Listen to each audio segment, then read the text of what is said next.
अभी मैं आता हूं उस टॉपिक पे जिसपे हम लोग बातचीत कर रहे थे, आउटकम, प्रोसेस और आइडेंटिटी की। हमें अगर अपनी आइडेंटिटी बदलनी है और हम चाहते हैं कि हमारे परिणाम बदल जाएंगे अगर आइडेंटिटी बदलेगी तो बहुत सारे लोग मेरे से पूछते हैं, आज भी पूछते हैं, पहले भी पूछते थे कि सर हम आप जैसा बनना चाहते हैं। आपसे कुछ लोग पूछते होंगे, आपकी टीम के लोग जिनको आपके बारे में सारी चीजें नहीं पता। हेलो, वो बोलते हैं सर आप जैसा बनना चाहते हैं, तो आप क्या कहते हैं फिर उनको? तो आप ये कहते हैं कि नहीं आप तो और भी बढ़िया बन सकते हो, अच्छे बन सकते हो, ऐसे ही बोलते हैं ना उसको, टालने के लिए। तो मैं भी ऐसे ही टालता रहा कई सालों तक कि नहीं आप तो बहुत बढ़िया कर सकते हो, नहीं बहुत अच्छा कर सकते हो। फिर मैंने एक दिन ऑनेस्टली सोचा कि यार वास्तव में अगर लोग पूछना चाहते हैं तो मैं एक बार देखूं कि मेरे अंदर में क्या क्या चीजें हैं, ताकि मैं लोगों को एक ईमानदार उत्तर दे पाऊं, टालू नहीं उनको। तो फिर मैंने इस पर थोड़ा सोचा, पहली बार सोचा कुछ साल पहले कि भाई मैं एक केबल ऑपरेटर था, केबल ऑपरेटर से आज मैं अगर डायमंड के लेवल पे पहुंचा तो किन वजहों से पहुंचा, क्या क्या मेरी स्ट्रेंथ है।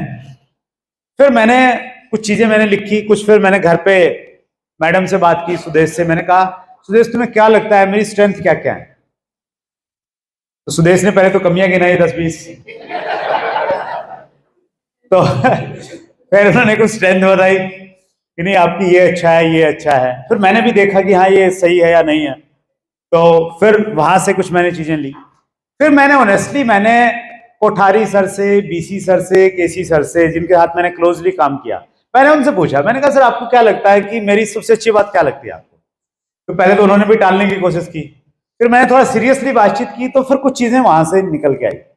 तो ऐसी लगभग 14 चीजें निकल के आई जो मुझे लगता है कि उन चीजों ने एक केबल ऑपरेटर को एक डायमंड बना दिया।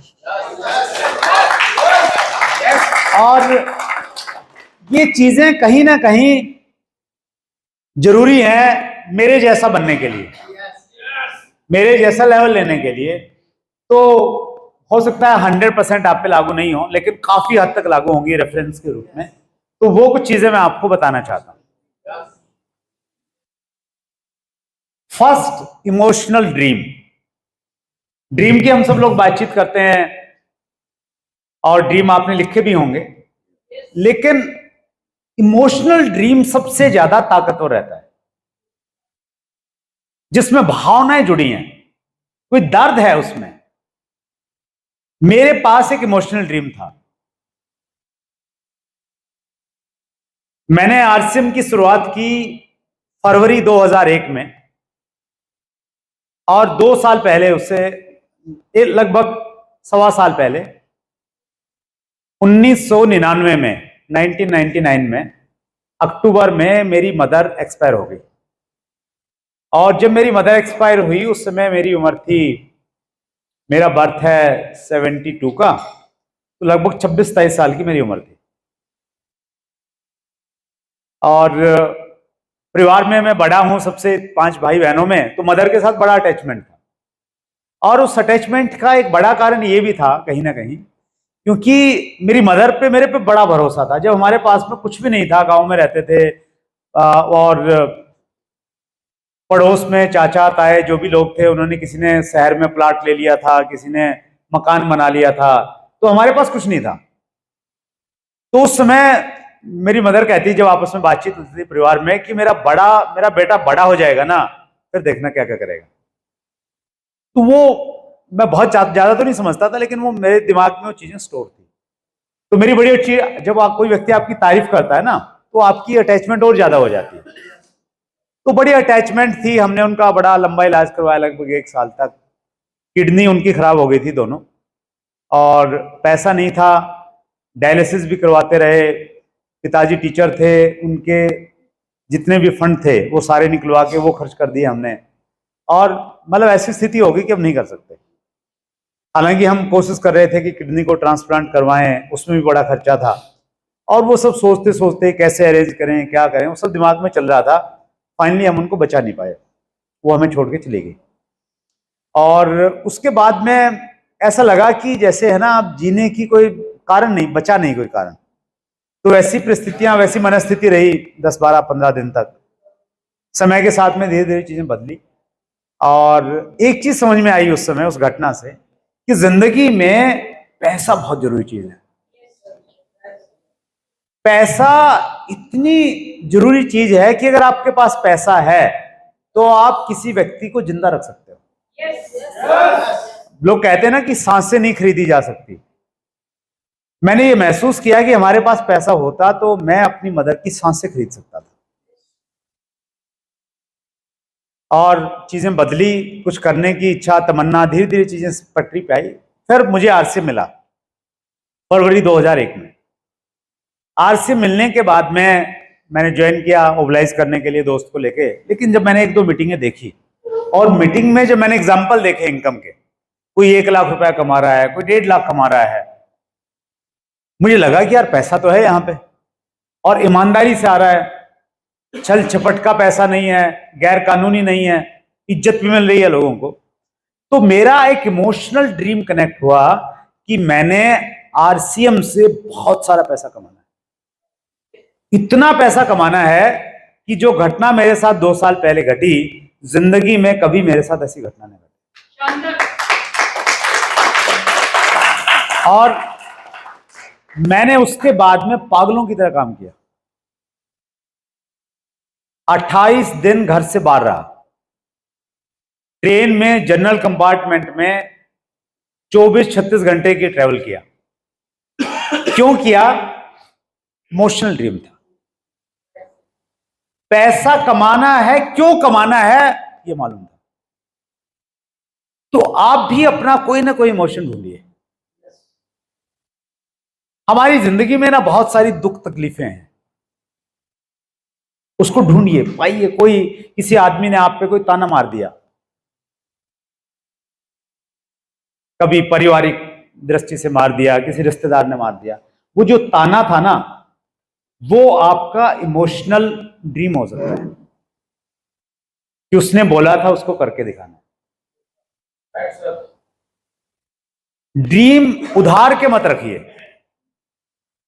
हम बहुत बार किसी की गाड़ी को देख के मोटिवेट हो जाते हैं कि मुझे भी यही चाहिए, वो लंबे समय तक काम नहीं करेगी। मैं अक्सर एक एग्जांपल देता हूं, हालांकि गांधी जी की बायोग्राफी में ये क्लियरली नहीं लिखा, लेकिन मुझे ऐसा लगता है कि एक बड़ा कारण रहा होगा गांधी जी का आजादी के आंदोलन में कूदने का। गांधी जी को दक्षिण अफ्रीका में अंग्रेजों ने ट्रेन से बाहर निकाल दिया और ये कहा कि इंडियंस अलाउ नहीं है फर्स्ट क्लास में चलने के लिए। उस समय शायद गांधी जी का एक इमोशनल ड्रीम कनेक्ट हुआ। उन्होंने अंदर ही अंदर सोचा कि तुमने मुझे ट्रेन से बाहर निकाला है, एक दिन मैं तुम्हें हिंदुस्तान से बाहर निकाल दूंगा। अदरवाइज इतना पागलपन नहीं आता। बच्चों को छोड़ दिया, पत्नी कहां है कोई मालूम नहीं, राइट? तो आपका भी क्या ऐसी चीज है, और मैं चाहूंगा कि आप इस जोन में हैं अभी, आप थोड़ा इस बारे में सोचिए और लिखिए, थोड़ा सा प्रयास कीजिए सोचने को, लिखिए। 60 सेकंड का टाइम दे रहा हूं मैं आपको। कोई घटना, कोई बात, कोई दर्द जीवन का, पुश्तैनी जमीन बिक गई, वो शायद आप लेना चाहते हैं। रिश्तों में किसी वजह से दरार आई, उसको आप भरना चाहते हैं। पत्नी ने कुछ बोल दिया, बच्चे ने कुछ बोल दिया, पिताजी ने भी गुस्से में कुछ बोल दिया, कुछ भी हो सकता है। पड़ोसी ने कुछ बोला, किसी ने आपके फैमिली मेंबर को कुछ ऐसा बोल दिया था जो आपको पिंच हुआ और आप उसका बताना चाहते हैं।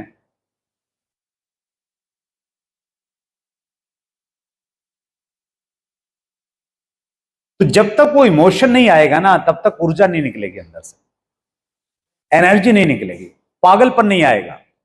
28 दिन घर से बाहर नहीं रह पाएंगे। फिर बारिश होगी तो आपको तकलीफ देगी।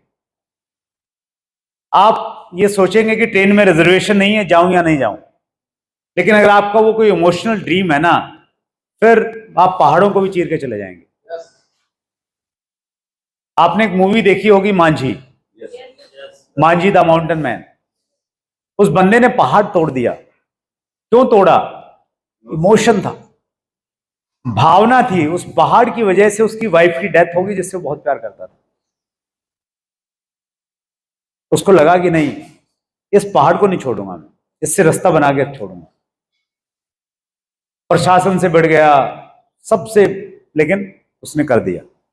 तो इमोशन में बहुत ताकत है कहीं ना कहीं।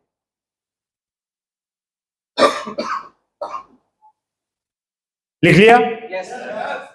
राइट। ये मेरे पास में था, ये आपके पास होगा तो ये काम करेगा आपके लिए। 100% एनर्जी ऑन बिजनेस। मैंने अपनी जितनी भी क्षमता थी वो 100% आरसीएम पे लगाई।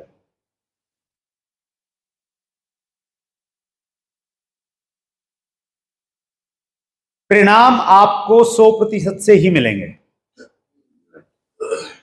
विज्ञान ऐसा कहता है कि जब आप पानी को गर्म करते हैं, पानी गर्म तो हो जाता है, लेकिन उसको वाष्प बनने में पर्टिकुलर एक टेम्परेचर चाहिए।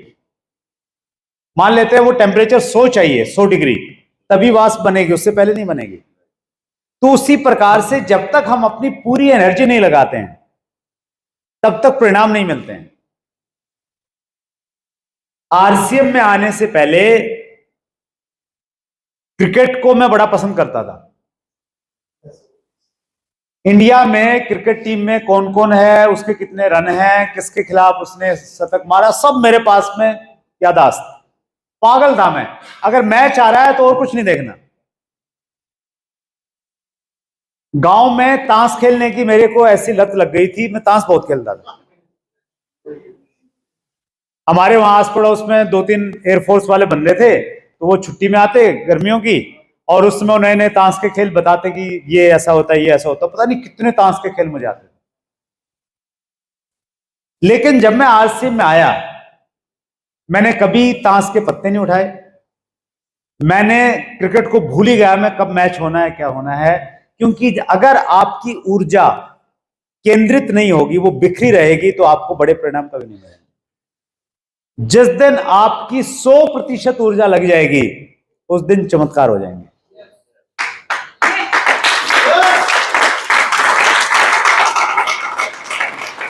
शुरुआती दिनों में मुझे बड़े अच्छे से याद है,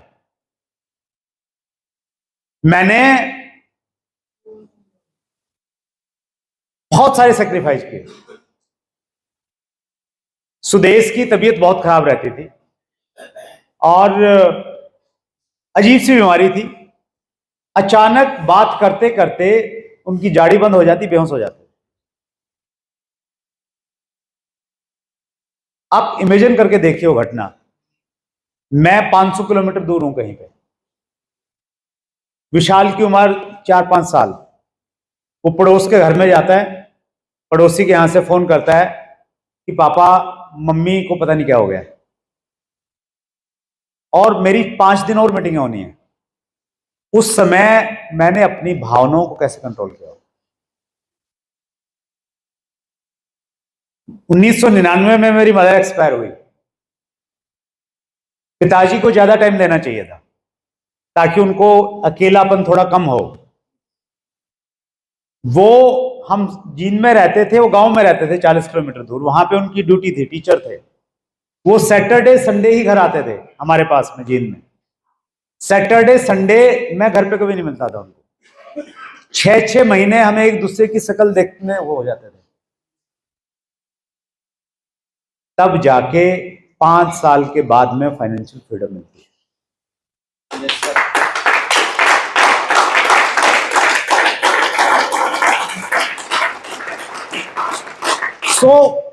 मैं हमेशा ये कहता हूं कि आपको 5 साल तो लगाने पड़ेंगे। या तो वो 5 साल अभी लगा लो, या आज से 15 साल बाद लगा लेना, भी धीरे धीरे करते रहो, कभी कभी किया, थोड़ा बहुत एनर्जी लगाई, और या फिर जिंदगी भर जैसे हैं वैसे ही रहेंगे। राइट? तो इस पॉइंट पे मैं ये कहना चाहता हूं आप सबको, देखिए आप सब लोग काम कर रहे हैं,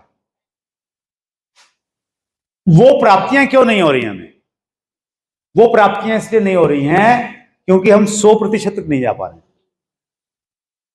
70 पे पहुंच जाते हैं, 80 पे पहुंच जाते हैं, 90 पे पहुंच जाते हैं, लेकिन वाष्प तो कब बनेगी पानी में? जब 100 पे पहुंचे। तो थोड़ा सा कहीं ना कहीं अपनी प्रायोरिटी पे लाने की जरूरत है। सब कुछ भूल जाइए, घर में क्या हो रहा है, पड़ोस में क्या हो रहा है, कुछ नहीं, अपने आप को भूल जाइए, खो जाइए सब कुछ पागलों की तरह, और प्रोडक्टिव काम कीजिए, उसके लिए प्लानिंग के साथ में काम कीजिए, फिर कुछ बड़ी प्राप्तियां होंगी। क्योंकि पंडित जी ने बोला है आराम कर कविता में, इश्क मांगे कदम कदम कुर्बानियां, कुछ देर को कुछ लज्जतें कुर्बान।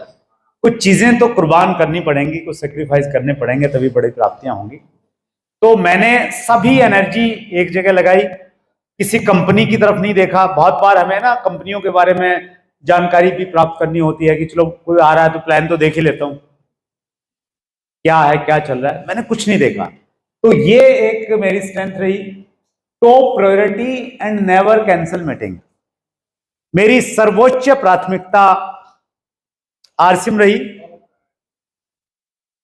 सबसे पहले आरसीएम, बाकी सारी चीजें बाद में। और कभी कोई मीटिंग कैंसिल नहीं की।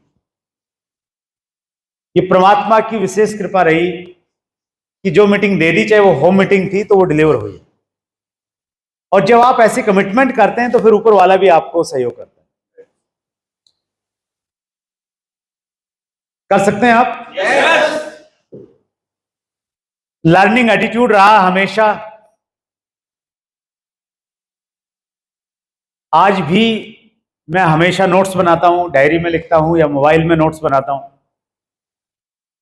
मीटिंग शुरू होने से पहले हॉल में पहुंचता हूं, मीटिंग खत्म होने के बाद में निकलता हूं। बीच में कोई पानी नहीं, कोई चाय नहीं, कोई जाना नहीं। उस प्रकार से अपना प्लान करके रखता हूं कि मुझे उठना नहीं पड़े। हेलो, बहुत सारे लोग, आप देखिएगा अभी 7 जुलाई के प्रोग्राम में, मैंने देखा नहीं, विशाल ने मेरे को बताया है कि पापा ऐसा क्यों होता है कि 10% लोग बाहर ही घूमते रहते हैं मीटिंग में। मतलब हॉल में प्रोग्राम चल रहा है, आए हैं 500 किलोमीटर से, बाहर घूम रहे हैं, और एक तो नहीं 10% लोग। मतलब 10,000 लोगों का प्रोग्राम है तो 1,000 लोग तो वहीं घूम रहे हैं, कोई चाय पी रहा है, कोई पकौड़ी खा रहा है, कोई गप्पे मार रहा है, और फिर लोग कह रहे हैं सफलता नहीं मिलती। तो आपने देखना है पहले तो कहीं आप तो वैसे नहीं हो, और कहीं आप निकल नहीं जाओ कि चलो मैं ढूंढ के लाता हूं, मेरे वालों को पकड़ के लाता हूं, तो आप भी मिस कर दोगे, राइट? तो लर्निंग एटीट्यूड आपका होना चाहिए, हर किसी से सीखिए। कोठारी सर ने बोला है कि अगर आपकी सीखने की इच्छा नहीं है तो हार्वर्ड यूनिवर्सिटी का प्रोफेसर आपको कुछ नहीं सिखा सकता, और अगर आपकी सीखने की इच्छा है तो एक छोटा सा बच्चा और नाली में पड़ा हुआ शराबी आपको बहुत कुछ सिखा सकता है। तो वो लर्निंग एटीट्यूड आपका हमेशा रहना चाहिए, राइट? कल हम लोग चंडीगढ़ में थे, मैं बहुत एक्साइटेड था कि डॉक्टर कमलकांत वशिष्ठ को, उस बंदे को जिसने डायरेक्ट सेलिंग में पीएचडी किया है, जो बच्चों को पढ़ाता है, उसको 2-2.5 घंटे सुनने का मौका मिलेगा। वो पहले से ही मैं उस जोन में चला गया था, लर्निंग जोन में, और मैंने नोट्स बनाए और बहुत कुछ सीखा, राइट? तो ये मेरा पहले भी था, आज भी है। Loyalty towards product, company and upline, 3 चीजों के प्रति मेरी वफादारी शुरू से रही। प्रोडक्ट्स को लेके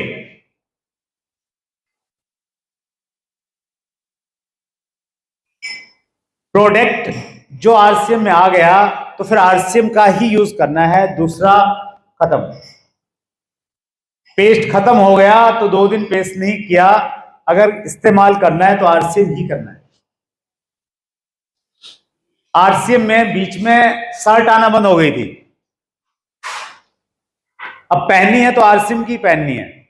कुर्ते पजामे का कपड़ा आता था 4 मीटर, रामकिशन जी को याद होगा, तो 4 मीटर कुर्ते पजामे का कपड़ा लिया, उसमें से शर्टें सिलवाई और पहन लिया। हेलो, तो आपको भी कुछ ना कुछ तरीके अपनाने पड़ेंगे। आरसीएम के साड़ी सूट बहुत कम आते थे, तो मैं सुदेश से मेरी हमेशा मैं उनको बोलता था कि आप आरसीएम के पहन के चलो, थोड़ा अच्छा लगेगा, एक अच्छा मैसेज आएगा। तो एक ही कलर की साड़ी आती थी पहले, तो कई सारी आने लग गई। तो बोले कि एक ही कलर में कैसे पहनूं? मैंने कहा तुम इसकी साड़ी बना लो, इसका एक सूट सिलवा लो। उसने एक सूट सिलवाया थोड़ा डिजाइनर सा, एक गाउन सिलवा लिया, कुछ ना कुछ ऐसा क्रिएटिविटी करके, और वो कई सारी ड्रेसेस हो गई उसकी। तो आपको कुछ ना कुछ आइडियाज, कुछ ना कुछ क्रिएशंस आपको करने पड़ेंगे, राइट? तो वो मेरा रहा, प्रोडक्ट को लेके रहा, कंपनी को लेके रहा। अगर मेरे पास कोई व्यक्ति आया भी कि सर थोड़ा प्लान तो देख लो, मैं उससे हाथ जोड़ता और मैं बोलता कि सर मान लिया मैंने, आपका प्लान बहुत बढ़िया है। बोले सर ऐसा प्रोडक्ट आया है धमाका करेगा। मैंने कहा बिल्कुल धमाका करेगा, लेकिन सर मैंने तो कसम खाई है कि मैं जिंदगी भर आरसीएम के साथ में जुड़ा रहूंगा।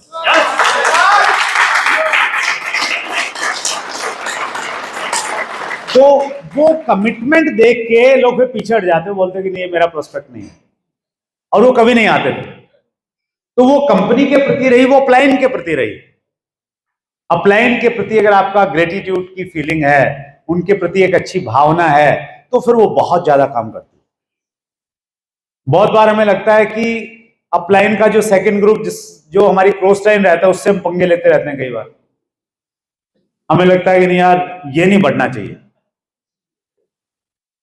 तो अगर भावना वैसी रहेगी तो फिर अपलाइन कैसे आपको सपोर्ट करेगा? तो भावना का सारा मैटर है। तो परमात्मा ने मेरी हेल्प की कि एक अच्छी भावना रही सभी के प्रति, इसलिए उसका सम्मान भी मिला, प्यार भी मिला उसी एवज में। आउट ऑफ टाउन वर्क, इस पे मैं जरूर थोड़ा बातचीत करना चाहता हूं।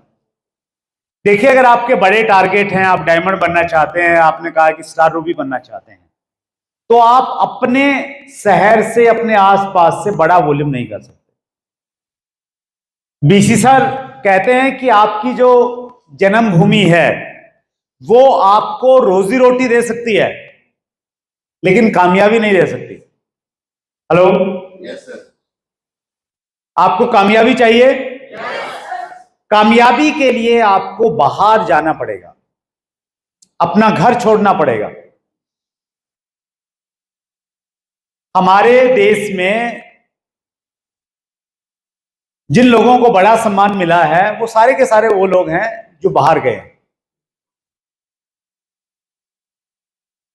जैसे जितने भी बड़े व्यापारी हैं वो सारे, जैसे मारवाड़ी एक कम्युनिटी है, मारवाड़ पर्टिकुलर एक एरिया है राजस्थान का, 2-3 डिस्ट्रिक्ट आते हैं। तो वो मारवाड़ी लोग, चूंकि वहां पे पानी नहीं था, फसलें नहीं होती थी, तो उनकी मजबूरी थी वो बाहर निकले, और बाहर निकले तो बाहर की मिट्टी ने उनको कामयाब बना दिया। साउथ में चले जाइए आप, चेन्नई में एक पूरा का पूरा एरिया मारवाड़ियों का है और वो बिजनेस को लीड कर रहे हैं। आप नॉर्थ ईस्ट में चले जाइए, वहां पे ज्यादा जो बड़े बिजनेस हैं वो सारे के सारे मारवाड़ी लोगों के हाथों में। तो आप जब घर से बाहर निकलते हैं, बाहर जाते हैं, एक तो ज्यादा डिसिप्लिन रहते हैं, ज्यादा आप मेहनत भी करते हैं, बहुत सारे उसके बेनिफिट हैं कहीं ना कहीं। तो अगर आपको बड़ा बिजनेस करना है तो आपको घर से बाहर निकलना पड़ेगा। तैयार है निकलने के लिए? 2 तरीके से आप बाहर जाइए। एक तरीका हो सकता है कि आपकी टीम बाहर चली गई है, आप उसको फॉलो करते हुए बाहर जाएं। मैंने दोनों तरीकों पे काम किया। पहले तरीके पे काम किया मैंने शुरुआत में, एक फौजी साहब ने बिजनेस को ज्वाइन किया, जगत सिंह फौजी छुट्टी में आए थे, किसी ने उनको आरसीएम का किट दे दिया, और फौजी साहब इतने दीवाने हुए आरसीएम के, वो 2 महीने घर नहीं टिके, सारे रिश्तेदारों को ज्वाइन करवा दिया उन्होंने। और उसी जोन में वो वापस जा रहे थे, फुल एक्साइटेड। वापसी में ट्रेन में जब टीटी चेक करने के लिए आया तो उन्होंने बोला कि टिकट तो बाद में चेक करना है, पहले मेरे पास बैठे खास बात बताता हूं। तो टीटी को प्लान बता दिया उन्होंने। और जब एक्साइटमेंट आपका रहता है ना, selling is transfer of enthusiasm, तो उन्होंने इतने एंथुजियाज्म से प्लान दिखाया फौजी आदमी ने, टीटी बड़े मतलब क्या बोलेंगे हम, बड़े सातिर तो मैं नहीं कहूंगा, लेकिन बड़े एक्सपीरियंस होते हैं, बहुत सारे लोग उनको मिलते रहते हैं, लेकिन उस एक्साइटमेंट की वजह से टीटी साहब ने ज्वाइन कर लिया। और ज्वाइन करने के बाद में टीटी साहब को उन्होंने बोला कि देखो मैं तो अभी चला जाऊंगा बॉर्डर पे, बांग्लादेश बॉर्डर पे उनकी ड्यूटी थी, बीएसएफ में थे, और ये मेरे प्लाइन है, ये इनका नंबर है, इनसे बात कर लेना।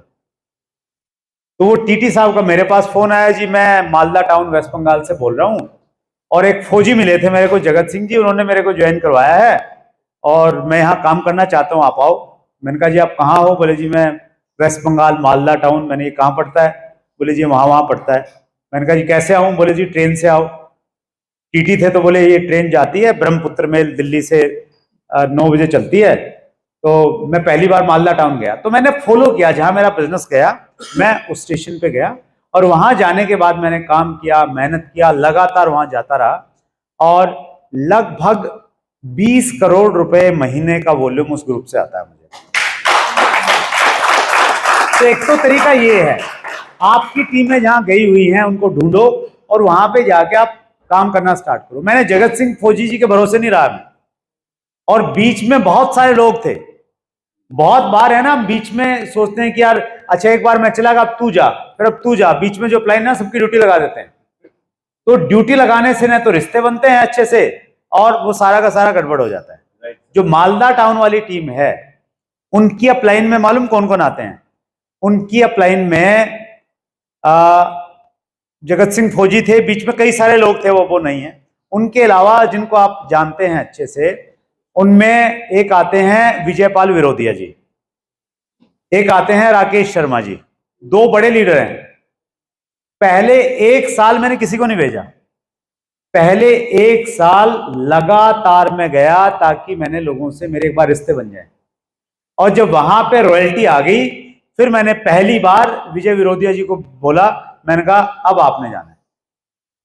ग्राउंड बना के जब तैयार हो गया था, और उसके बाद में फिर राकेश शर्मा जी को मैंने वहां पे इंट्रोड्यूस किया।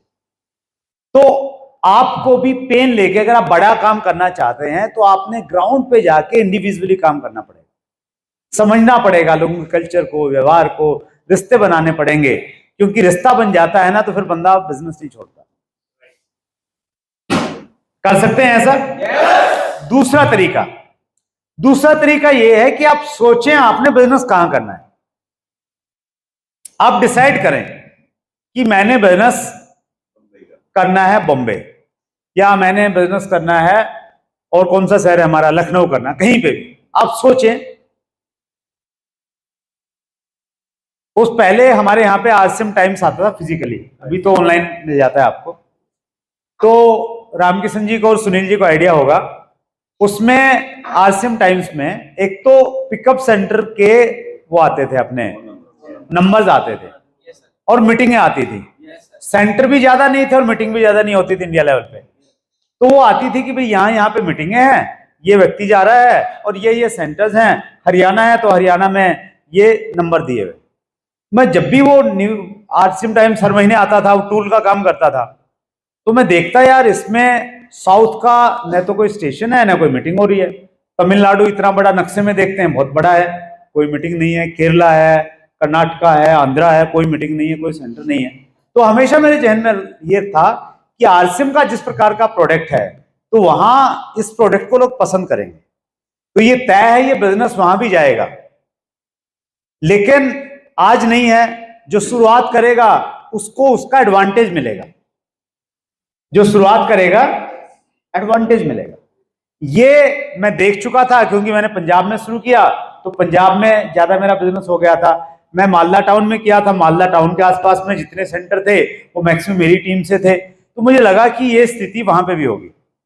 अब समस्या ये थी कि वहां मैं किसी को जानता नहीं, लेकिन बार बार सोचता था कि यार साउथ में बिजनेस करना है, साउथ में करना है। तो ऐसे ढूंढते ढूंढते मुझे मालूम चला कि जब मैं केबल टीवी का बिजनेस करता था, उस समय जो हमें एम्पलीफायर और केबल की तारें सप्लाई करता था, जो सेल्स का एक बंदा था देवेंद्र अरोड़ा, उसकी ट्रांसफर हैदराबाद हो गई है। तो किसी ने बोला यार देवेंद्र हैदराबाद चला गया, तो मैंने उसका नंबर ढूंढा, तो मैंने उसको मैंने कॉल किया, मैंने कहा देवेंद्र भाई क्या हाल चाल? बोले ठीक ठाक। कैसे फ़ोन किया? मैंने कहा मैं हैदराबाद एक बार आना चाहता हूँ, कुछ काम है, मिलेंगे और आरसीएम करेंगे। तो बोले नहीं नहीं, यहाँ कोई नहीं करेगा आरसीएम, यहाँ तो वो बड़ा अलग ही बंदा था। तो बोलता नहीं नहीं, यहाँ के लोग तो ऐसे हैं वैसे हैं, बड़ा उल्टा पुल्टा बोलता था। तो एपी की, आंध्र प्रदेश की उसने अलग ही फुल फॉर्म बना रखी थी, वो बताऊंगा तो मैं ठीक नहीं रहेगा। तो बनी नहीं बात। तो फिर मैंने 2-3 महीने बाद फिर फोन किया, मैंने कहा यार हैदराबाद में घूमना चाहता हूँ, सुना कई सारी बड़ी अच्छी अच्छी चीजें। बोले हाँ घूमने के लिए बढ़िया, आ जा। तो मैं ऐसे करके हैदराबाद गया।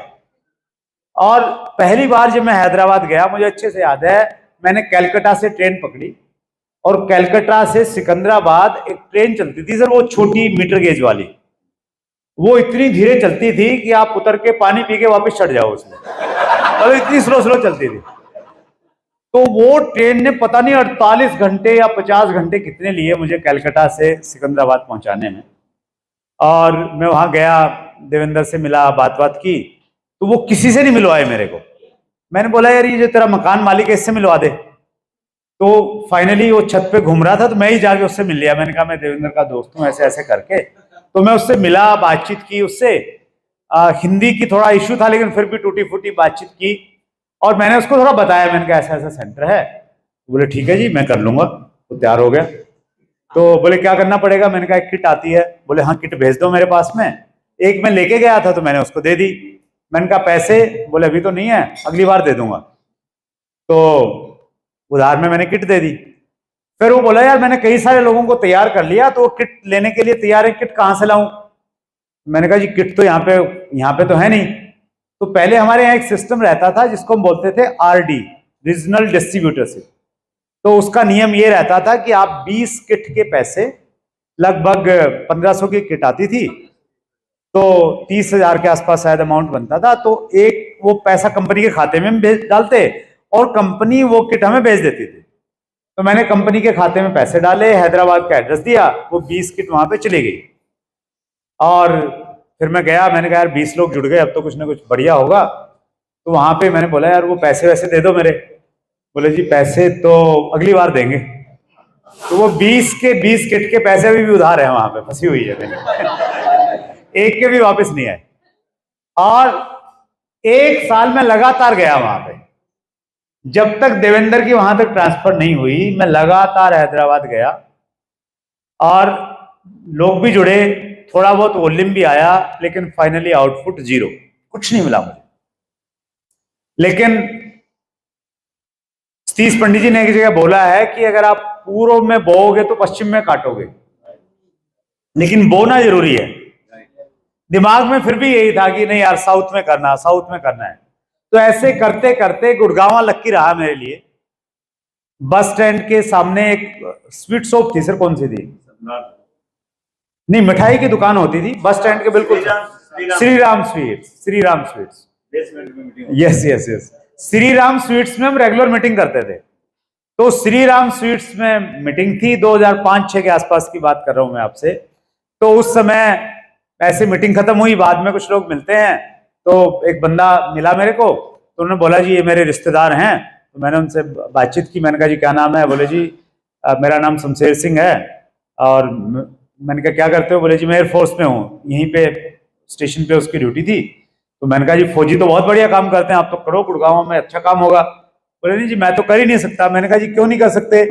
बोले जी मेरी ट्रांसफर हो गई है बेंगलोर, अगले महीने बेंगलोर जा रहा हूं मैं।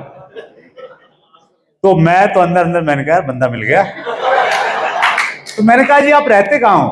बोले जी ये पीछे राजीव कॉलोनी है, इसमें रहता हूँ मैं, राजीव नगर ऐसा कुछ है, राजीव चौक के पास में। तो बोले जी वहां रहता हूं मैं। मैंने कहा जी चाय पीने चलना है आपके साथ में, आप रुको यहाँ पे। तो उनके साथ में मैं चाय पीने गया, तो वो जाके अपना खातिरदारी में लग गए, चाय पिलाऊं, बिस्किट खिलाऊं। तो मैंने कहा जी आप बैठो थोड़ा सा। तो मैं बैठा, उनकी वाइफ थी, उनको थोड़ा मैंने और अच्छे से समझाया। तो बोले जी मैं कैसे करूंगा, मैं तो जानता ही नहीं किसी को वहां पे। तो मैंने कहा आपने एक काम करना है, जो वहां पे चले जाओ, जाके वहां का लोकल नंबर जब आप लोगे मोबाइल, वो नंबर दे देना। तो पहले ना मोबाइल पे चार्जिंग लगती थी रोमिंग की, अगर आप दिल्ली जाके बाहर जाओगे ना, सुनने के पैसे लगते थे। तो लोकल नंबर लेते थे हम लोग। तो वो वहां गए, लोकल नंबर लिया। कहानी को बहुत शॉर्ट में अगर मैं बताऊं तो वहां वो गए और वहां जाने के बाद वो कुछ कर नहीं पा रहे हैं। एक दो छोटा छोटा सेंटर था, वहां पे सामान नहीं मिलता उनको। तो कोठारी सर की एक मीटिंग थी। देखिए चीजें कैसे कनेक्ट होती हैं। कोठारी सर की मीटिंग थी बेंगलोर, और बेंगलोर में कोठारी साहब ने प्रयास किया बिजनेस करने का, और इस कमिटमेंट के साथ में किया कि मैं लगातार 1 साल बेंगलोर में हर महीने मीटिंग दूंगा। और कोठारी साहब की लास्ट मीटिंग थी 12वीं मीटिंग।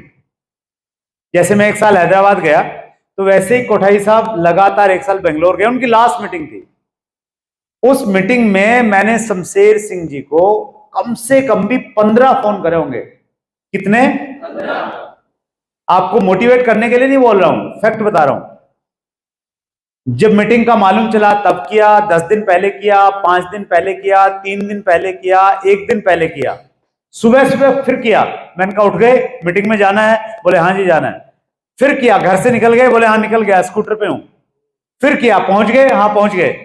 जब तक वो अंदर नहीं बैठ गए तब तक मैं उनको फॉलो करता रहा। वो एक बंदे को साथ में लेके गए थे, लक्ष्मीकांत सैनी उनका नाम था, उनको साथ में लेके गए, मीटिंग अटेंड की उन्होंने। और कोठारी साहब की लास्ट मीटिंग थी। उसके बाद कोठारी साहब बोले कि हाँ नहीं होता, मैं नहीं आऊंगा आज के बाद। और मैंने उसको पकड़ा, मैंने उनको बोला कि सर आप जिसको भी ज्वाइन करवाओ ना, मेरी फोन पे बात करवाना। तो उन्होंने एक बंदे से मेरी बातचीत करवाई, उसका नाम था AS चौहान। तो बंदे से बात करके मुझे लगा कि यार ये बड़ा पोटेंशियल बंदा है। तो मैं दिल्ली से बेंगलोर फ्लाइट में गया। बड़े महंगे टिकट आते थे उन दिनों, बिजनेस में बहुत बड़ा लेवल नहीं था। मैं गया, 2 4 5 लोगों से मिल के आया। तो संक्षेप में मैंने बताया कि 10 करोड़ का वॉल्यूम आता है, वो बेंगलोर से शुरुआत हुआ था। तो ये जो वॉल्यूम मैंने किया, ये मैंने चाह के किया, मैं चाहता था वहां पे बिजनेस करना। तो आप भी दोनों तरीकों से काम कीजिए। पहला, जहां आपका बिजनेस जा रहा है वहां पे आप जाइए, बहुत सारे स्टेशन होंगे आपके पास में, किसी एक स्टेशन को पकड़िए। और पंडित जी एक चीज और बोलते हैं आउट ऑफ टाउन ग्रुप में कि फर्स्ट ब्रेक द स्टेशन। पहले एक स्टेशन पे बिजनेस को बिल्ड कीजिए। मालदा टाउन में हमने कैसे बिल्ड किया? मालदा टाउन को हमने बेस बनाया। मालदा टाउन के आसपास में जितनी भी ज्वाइनिंग होने लगी, हम हर महीने एक बड़ी मीटिंग मालदा टाउन में करते थे। अगर कोई व्यक्ति गुवाहाटी में ज्वाइन हो गया तो मैं गुवाहाटी नहीं गया, मैंने उस बंदे को बोला मैं गुवाहाटी चलूंगा, लेकिन पहले आप गुवाहाटी वाले बंदे को मालदा टाउन में लेके आओ। पटना में बंदा ज्वाइन हुआ, वो बोला जी पटना चलो, मैंने कहा मैं पटना चलूंगा, पहले आप पटना वाले बंदे को मालदा वाली मीटिंग में लेके आओ। कैलकाटा में ज्वाइनिंग हुई, कैलकाटा में मैंने कहा नहीं, कैलकाटा वालों को पहले मालदा टाउन में लेके आए। तो हमने बेस बनाया, 10 लोगों की मीटिंग की, 20 की मीटिंग की, 500 की मीटिंग की, 1000 की मीटिंग की, और जितनी भी लीडरशिप वहां से निकली है वो सारी की सारी लीडरशिप मालदा टाउन से निकली हुई। तो आप भी कोई एक ऐसा स्टेशन चुनिए, उसको बेस बनाइए, वहां मीटिंग कीजिए अपने लेवल पे, छोटी छोटी मीटिंग, और उसके बाद में फिर ऑटोमेटिकली ब्लास्ट हो जाएगा आपका बिजनेस, सारे स्टेशन आपके बिल्डअप हो जाएंगे। तो अभी मैं एक चीज चाहता हूं, आप होमवर्क कीजिए साथ के साथ में।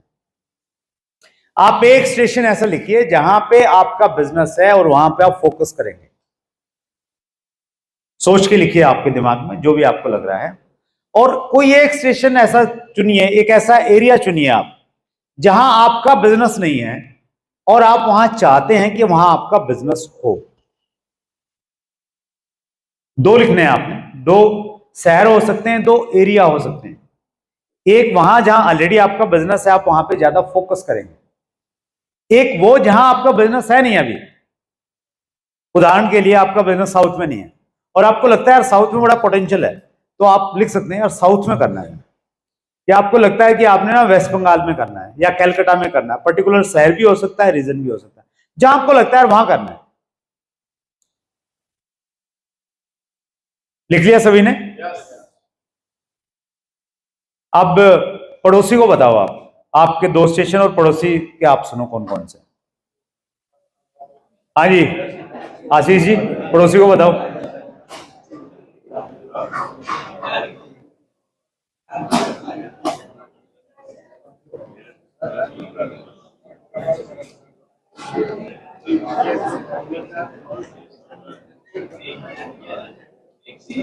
बता दिए सर। अब हाथ मिलाओ गर्मजोशी वाला पड़ोसी से और कहे कि बड़ा काम करेंगे, जोरदार गर्मी होनी चाहिए हाथ में, बड़ा काम करेंगे। That's great. एक चीज मैं और कहना चाहता हूं आपसे। अच्छा, आप में से कितने लोग हैं जो अपने आप को ये मानते हैं कि मैं लीडर हूं? मानते हैं? हाथ खड़ा है आपका ऊपर? चलिए, बहुत बढ़िया। लीडर का मतलब ये है कि आप कुछ ना कुछ नया क्रिएट करें। कोई ना कोई शहर या कोई ना कोई एरिया ऐसा होना चाहिए, ध्यान से सुनिए मेरी बात को, जिसको आप ये कहें कि ये शहर मैंने बिल्ड किया है। जैसे शमशाद जी ये कह सकते हैं कि इंदौर को मैंने बिल्ड किया है। उनको अधिकार है ये कहने का। उन्होंने एक नया एरिया चूज किया, वहां जाके उन्होंने काम किया। तो आपका भी कोई एक एरिया ऐसा हो ताकि आज नहीं, 2 साल बाद, 5 साल बाद, 10 साल बाद, जब आप अपनी टीम के अचीवर्स की ऐसी मीटिंग कर रहे होंगे, आप कह पाए कि वो जो स्टेशन है ना वो मैंने बिल्ड किया है, या मेरा उसमें बड़ा कंट्रीब्यूशन है। मालदा टाउन अगर बिल्ड हुआ, वो बेल्ट बिल्ड हुई, तो उसमें मेरा कंट्रीब्यूशन है। साउथ बिल्ड हुआ तो उसमें मेरा कंट्रीब्यूशन है। जैसे मैं कह पा रहा हूं, वैसा आप भी कहने की स्थिति में हो। हर एक व्यक्ति, वो आज स्टार के लेवल पे है, वो भी आज इमरान स्टार इमरान है, वो ये कहे कि यस ये मैंने बिल्ड किया है। और तरीका बहुत सिंपल है। आप खुद जाएंगे, अपलाइनों की ड्यूटी मत लगाइए, तू जा तू जा तू जा, खुद स्टेशन पकड़िए, ताकि आप ये कहें कि आप तब बिल्ड करने, आप तब कहने के हकदार है ना, तब जब आप वहां पे लगातार 1 साल जाएंगे। आपके रिश्ते उस प्रकार के बनेंगे लोगों के साथ। राइट सर, कर सकते हैं? तो बड़ा वॉल्यूम एक जगह से नहीं आएगा सर, और एक जगह से ज्यादा वॉल्यूम का बड़ा रिस्क रहता है। कोई एक नेगेटिविटी आई, उसकी वजह से बिजनेस वहां कोलैप्स हो जाता है। आपके पास में कोई ऑप्शन ही नहीं रहता। आपका बिजनेस फैला हुआ है, बहुत सारे एरिया में है, एक जगह कम हुआ कोई बात नहीं है, बाढ़ आ गई, कोई प्राकृतिक आपदा आ गई, आप दूसरी जगह जाके काम कीजिए, वहां से वॉल्यूम क्रिएट कर लीजिए। लर्निंग फ्रॉम इवेंट्स से मैं बहुत सीखता हूं, बहुत सीखा है, आप भी सीखिए।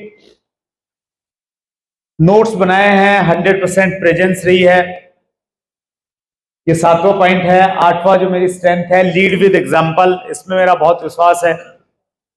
एग्जाम्पल बनिए, पहले खुद कीजिए, उसके बाद टीम को बोलिए कि आपने ये करना है। चाहे वो बाहर स्टेशन बिल्डअप करने की बात है, चाहे डायमंड क्लब करने की बात है, सुपर डायमंड क्लब करने की बात है, हर वो काम जो आप टीम से करवाना चाहते हैं, सबसे पहले आपको खुद करना है। और इसमें मेरा इतना बिलीव है लीड विद एग्जाम्पल में, मेरे व्हाट्सएप में मैं ये लगा के रखता हूं ताकि हमेशा इसको मैं फॉलो कर पाऊं। ये बड़ा इंपॉर्टेंट पॉइंट है। If convinced, immediately implementation. अगर मैं किसी चीज से कन्विंस हो गया, सहमत हो गया, तो मैंने उसको तुरंत किया है। ये मैं मानता हूं कि ये मेरी सबसे अच्छी एक क्वालिटी है। कुछ उदाहरण मैं इसमें देना चाहता हूं, जैसे बेसिक्स। मुझे नहीं मालूम था बेसिक्स क्या होते हैं, मुझे नहीं मालूम था काउंसलिंग क्या होती है। 2002 में मेरी टीम में सतीश पंडित जी ने ज्वाइन किया। अब पंडित जी की जो बैकग्राउंड थी वो एजुकेशन की थी, एमवे से आए थे, वहां नेटवर्क 21 एक एजुकेशन सिस्टम है बड़ा स्ट्रॉन्ग, तो उससे वो जुड़े हुए थे।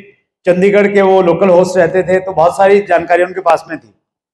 तो ज्वाइन करने के बाद में पंडित जी मेरे पास में आए और पेपर निकाला, व्हाइट पेपर, उस पर अपना ग्रुप बनाया, स्ट्रक्चर बनाया, ए ग्रुप बी ग्रुप ऐसा करके, और उसमें नाम लिखे और वो बना के मेरे सामने रख दिया, बोले सर मेरी काउंसलिंग करो। अभी काउंसलिंग क्या होता है ये मेरी समझ में नहीं आया। अब मैं ये भी नहीं बोल सकता ये काउंसलिंग क्या होता है, तो मैंने जैसे तैसे कर उनको टाल दिया। लेकिन मैंने पहले तो उनके जाने के बाद में डिक्शनरी में देखा है काउंसलिंग क्या होता है,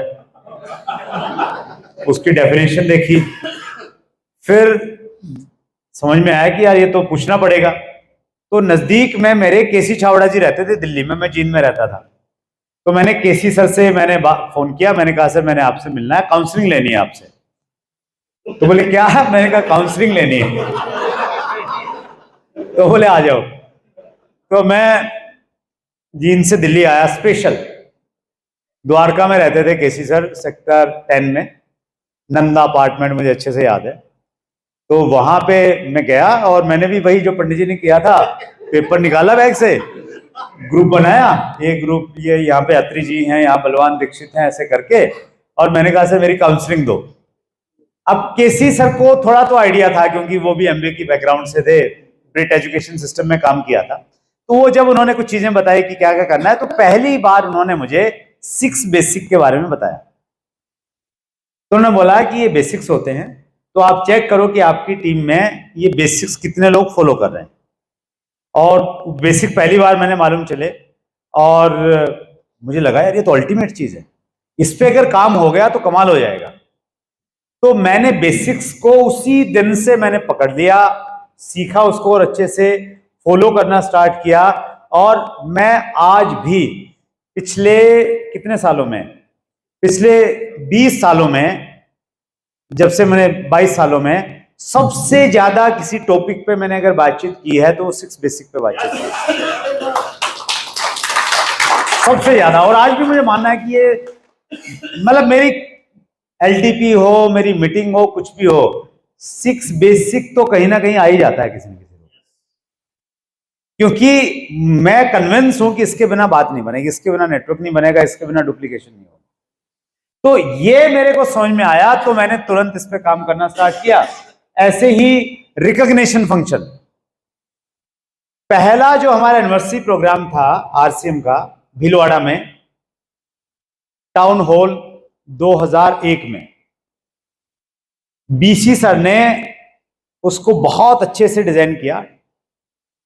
पहली बार मुझे कोई रिकॉग्निशन फंक्शन देखने को मिला और मुझे आज भी अच्छे से याद है, एक हॉल था भरा हुआ, लगभग 200-250 लोग होंगे उसमें हॉल में, और स्टेज बना हुआ था। कोठारी साहब को जब एज ए रॉयल्टी चीयर बुलाया गया स्टेज पे, कोठारी साहब का रिकॉग्निशन रॉयल्टी का, और प्लानिंग था कि वो पीछे से आएंगे, तो वो पीछे से आए और उनको कंधों पे उठा रखा लोगों ने और बिल्कुल एकदम मस्ती के साथ में उनको स्टेज पे लेके आया। तो मुझे लगा क्या बात है यार, ये वाला रिकॉग्निशन चाहिए और रिकॉग्निशन के अपने फायदे हैं। तो रिकॉग्निशन की ताकत क्या है ये मेरी समझ में आ गई। और मैंने पहली बार, शायद मैंने कहना गलत होगा, हमने, टीम वर्क था, हम सब ने मिलके पहला रीजनल जो रिकॉग्निशन फंक्शन था हमने कुरुक्षेत्र में किया। कुरुक्षेत्र यूनिवर्सिटी के अंदर में एक ऑडिटोरियम था, उसमें हमने फंक्शन किया, बीसी सर को बुलाया। उससे पहले कोई रिकॉग्निशन कभी होता था तो कंपनी लेवल पे ही होता था, और उसमें हमने 1,15,000 का जो लेवल है ना सर, ये ईगल, उसमें ईगल तो नाम बाद में आया, लेवल यही होता था 1,15,000 का। स्टार्टिंग के प्लान में भी 1,15 का लेवल था। तो 1,15 के लेवल को हमने डिफाइन किया कि 1,15 हम उसका मानेंगे जिसकी सेकंड लेग में 30,000 होगा। तो ये फिर धीरे धीरे प्रचलन में आ गया, ईगल बन गया। तो रिकॉग्निशन फंक्शन की मैंने इंपॉर्टेंस जानी, और जहां भी मैंने बिजनेस बिल्ड किया रिकॉग्निशन फंक्शंस के माध्यम से बिजनेस बिल्ड किया। कुरुक्षेत्र में किया सक्सेसफुल फार्मूला, 1,15 वाले लोगों को सेलिब्रेट किया 1,15 से, और जो पहला हमने रिकॉग्निशन फंक्शन किया उसमें 30 पंडित जी का मुझे लग रहा है 1,15 का या ऐसे कुछ लेवल था। प्रमोद गुलाटी उसमें स्टार के लेवल पे आए थे, 3.5 के लेवल पे आए थे। तो वहां पे धीरे धीरे हमने स्टार्ट किया बिल्डअप करना। उसके बाद में मालदा टाउन में इसी को हमने रिप्रेट किया, फिर हमने साउथ में बिजनेस स्टार्ट किया, तो टेस्टेड फार्मूला है वहां पे मैंने लगाया। तो मैं इससे कन्विंस हो गया तो मैंने इसका भरपूर इस्तेमाल किया। इसी प्रकार से काउंसलिंग, मैंने बोला काउंसलिंग मेरी समझ में आ गई तो मैं कहीं भी जाता हूं, बंदे से बोलता हूं पेपर लो, अपना स्ट्रक्चर बनाओ, उस पर मैं बातचीत करता हूं। काउंसलिंग पे मैंने बहुत काम किया। नेक्स्ट मीटिंग अनाउंसमेंट, मैंने किसी एक ऑडियो में मैंने सुना कि डायरेक्ट सेलिंग में आप जो भी मीटिंग करते हैं उसी मीटिंग में अगली मीटिंग की अनाउंसमेंट होनी चाहिए। अगर आप होम मीटिंग कर रहे हैं तो अगली होम मीटिंग कहां किसके यहां पे होगी वहीं पे डिक्लेयर होना चाहिए। आप मंथली सेमिनार कर रहे हैं, अगला मंथली सेमिनार कहां पे होगा, कौन आएंगे, वो डिक्लेयर होना चाहिए। तो इसको मैंने पकड़ लिया, इसको मैंने अपना आधार बनाया और हम हमेशा बड़े लेवल पे भी, इवन आपने फ्रेंड्स मीट में भी देखा होगा, फ्रेंड्स मीट में अगली फ्रेंड्स मीट 1 साल बाद कब होगी उसकी हम डेट डिक्लेयर करते हैं, क्योंकि नियम यह है कि अगली इवेंट जो है वो डिक्लेयर होनी चाहिए। तो बहुत बार आपको अच्छी चीजें समझ में आती हैं, आप उनको पहली बात तो उनको इस्तेमाल करने में टाइम लगाते हो और फिर उसको रेगुलर नहीं कर पाते। तो मैंने उसको इमीडिएट भी किया और उसके साथ में क्या किया, इंप्लीमेंटेशन किया, तुरंत किया। डुप्लीकेशन मुझे लगा कि इंपॉर्टेंट सब्जेक्ट है, मैंने इस पर प्रेजेंटेशन बनाया, इस पे मैं बहुत बातचीत करता हूं। ग्रेन सेक्रीफाइस, ये भी एक बड़ा, कहीं ना कहीं जब चीजें आपकी आदत में शुमार होती हैं तो कैसे काम करती हैं। ग्रेन होता है अनाज, अनाज को मैंने छोड़ दिया। कैसे छोड़ा, लॉकडाउन में आपकी सेहत आपके हाथ मनीषा के साथ एक प्रोग्राम चलता था सुबह, तो मैं और सुदेश हर रोज उस प्रोग्राम को अटेंड करते थे मॉर्निंग में। तो एक दिन उस प्रोग्राम में एक डाइटिशियन आई, अंकुश भाटिया। अंकुश भाटिया ने कहा कि हम भारतवासी जो अनाज का इतना ज्यादा इस्तेमाल करते हैं ये सही नहीं है, इसके बड़े नुकसान हैं, फायदे नहीं है। इतना गेहूं खाते हैं, इतना चावल खाते हैं, नाश्ते में भी वही, लंच में भी वही, डिनर में भी वही। तो उन्होंने बड़े सारे लॉजिक दिए क्यों नहीं खाना चाहिए, कम खाना चाहिए। और उन्होंने कहा कि अगर आप अफोर्ड कर सकते हैं, अगर आपके पास में पैसा है तो आप सलाद खाइए, आप फल खाइए। मीटिंग खत्म हुई, सुदेश और मैं साथ में बैठे हैं। मैंने कहा सुदेश अपने पास इतना पैसा तो है कि हम सलाद खा सकते हैं और फ्रूट खा सकते हैं। तो बोले हाँ खा तो सकते हैं, खाते ही हम। मैंने कहा नहीं ऐसे नहीं, मैंने कहा मैं अनाज छोड़ना चाहता हूं और मुझे आपकी सहायता चाहिए। तो बोले अनाज मतलब, मैंने कहा गेहूं रोटी वोटी सब छोड़ना चाहता हूं। तो बोले मैं तो नहीं छोड़ूंगी। तो सुदेश का वेट थोड़ा कम है, तो बोले मेरा और कम हो जाएगा, तुमने अपना करना है तो करो। तो मैंने कहा नहीं आप मत छोड़ना, मैं ही छोड़ूंगा, बस आपसे एक विनती है कि आप जबरदस्ती मत करना कि एक रोटी तो खा ही लो। तो ये जबरदस्ती नहीं करनी है बस। तो बोले हाँ ठीक है मैं नहीं करूंगी। तो मैंने रामकिशन जी उसी समय एक अपने आप से कमिटमेंट लिया कि 30 दिन तक मैं ग्रेन्स नहीं खाऊंगा। सुबह 6:30-7 बजे कमिटमेंट लिया और उस दिन के बाद मैंने 30 दिन तक गेहूं का दाना और चावल का दाना अंदर नहीं जाने दिया।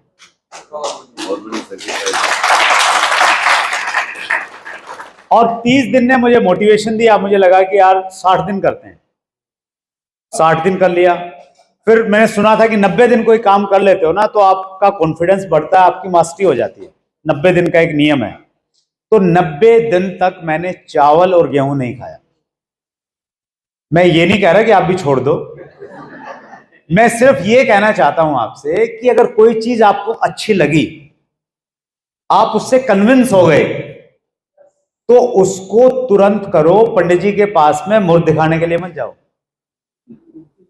कि पंडित जी एक बढ़िया सा काम करना है, मुहूर्त निकालो कब शुरू करो। आउट ऑफ टाउन बिजनेस करना है, लिख भी लिया है, तो मुहूर्त निकालो कौन से महीने से करना ठीक रहेगा, उसको तुरंत कीजिए आप। राइट, मैं ये आपको कन्वे करना चाहता हूं सर। अभी रैन फर्नांडो का मैंने इंटरव्यू लिया, उसमें मैंने उनसे पूछा कि आप अपना शेड्यूल बताओ, आप इंटरव्यू देखिएगा बड़ा मजा आएगा आपको। वो बंदा है सर, आप उसको देखेंगे, शकल देखेंगे जब आप, तो आपको लगेगा कि ये ना 24-25 साल का होगा और उसकी उम्र है 49 साल। हेलो, 49 साल उम्र है। उसने बताया इंसिडेंट इंटरव्यू में, बोले एक बार एयरपोर्ट में मेरे को पकड़ लिया, बोले तुम्हारी उम्र इतनी हो ही नहीं सकती, गलत है, फेक, ये तुम्हारा आधार कार्ड है।